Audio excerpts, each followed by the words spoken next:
Hey, ConLaw, how you guys doing? I'm back, survived surgery.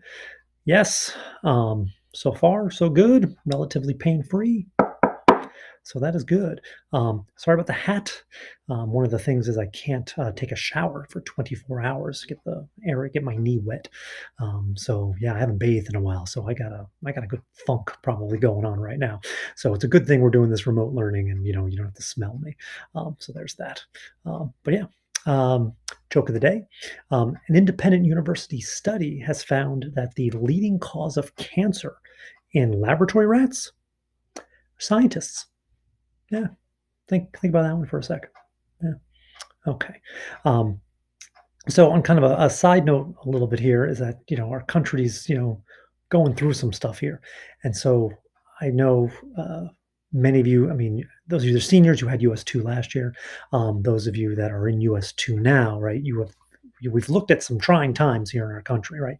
Um, I always reflect on like 1968. Right, 1968 being the worst year in American history, and we've got a lot going on right now. And so we're giving 2020 is giving it a run for its money. Um, but if you look at the study of history, um, there's two things to kind of take from this.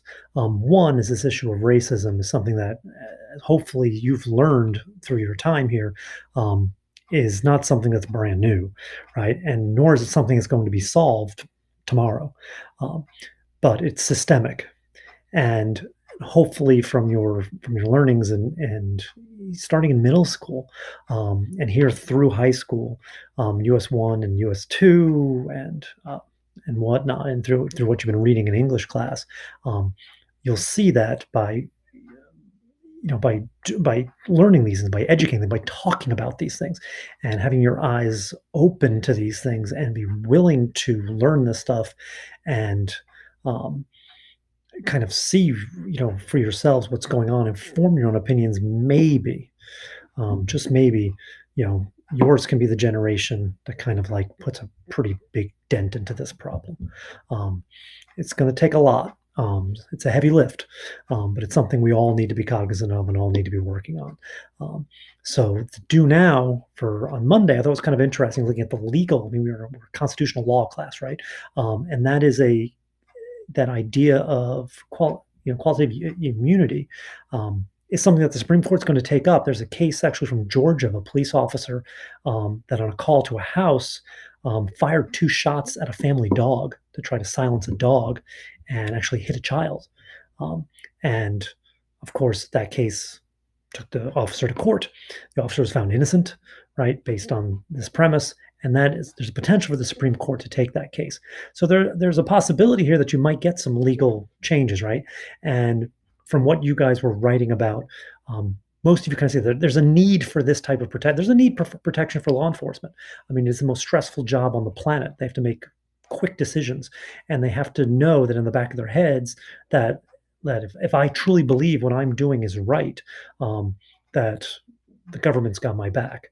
And of course, the job of a police officer is to serve and protect. And in the need to serve and protect, if they have to do something, they should know that they can do that. Um, that's one aspect of it, but that shouldn't extend also to, unfortunately, these incidents like we had this past weekend.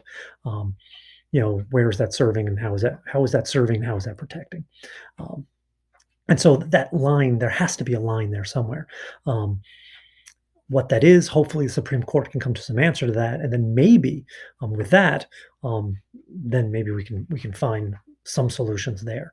Um, so that's one kind of aspect of this to kind of look at. Um, the other lesson that history teaches us is that we do come out of these things, and we do come out of these trying times, and we are better for coming at us. So like, yeah, we had 1968, right? Horrible year in American history. But it wasn't the end of the country. People living in 1968 thought the country was going to come apart, right? But it didn't, right? It kept going, and it survived and got better. Uh, so you can take that, learn those lessons from history. We got out of the Depression, we survived, we're better and stronger coming out of World War II, and so we will be better and stronger coming out of this. So that's my little social studies kind of rant on that. ConLaw. what is we doing in con law? So looking at abortion law. So hey, we're going from one controversy to another. So you looked at Roe v. Wade last class, and you saw that Roe v. Wade legalizes abortion um, in almost all aspects in the first trimester, right? So Roe v. Wade creates a trimester system. So first trimester abortions are fine, right? Second trimester, you can put some restrictions on abortion, right? Third trimester, unless the health of the mother is at stake, right? Abortion is banned in the third trimester, right? So Roe v. Wade creates that trimester system, and that's was kind of how it was. There was a couple of cases that came up with challenge that, but for the most part, Roe v. Wade and that trimester system, yes, maybe no, kind of held out. And then there was a case Planned Parenthood versus Casey, which is the case you're going to look at today, which changes how the court looks at this. So we're no longer talking about trimesters. We're now talking about viability. When can a fetus survive outside of a mother, right? And so before viability, right, is when abortions are okay. Post viability, right, that is when the court says abortion shouldn't be okay, right? And then there's the idea about like restrictions and qualifications on abortions. Um, and in this case, the state of Pennsylvania placed a lot of kind of hurdles for women before they could get an abortion. And the argument was, are those constitutional? And that kind of became the heart of the Casey decision. And so Casey came up with this idea of that restrictions are okay as long as they don't place an undue burden on the mother. And what the heck does that mean, right? So that's kind of what we're going to be looking at today. We're looking at that Casey decision, this idea of an undue burden, what makes something an undue burden. You'll read the language of the Casey decision, um, and yeah, so that's what we're looking at there. So again, I hope all is well. Keep the faith. Stay safe, stay smart, and I'll talk to you guys later.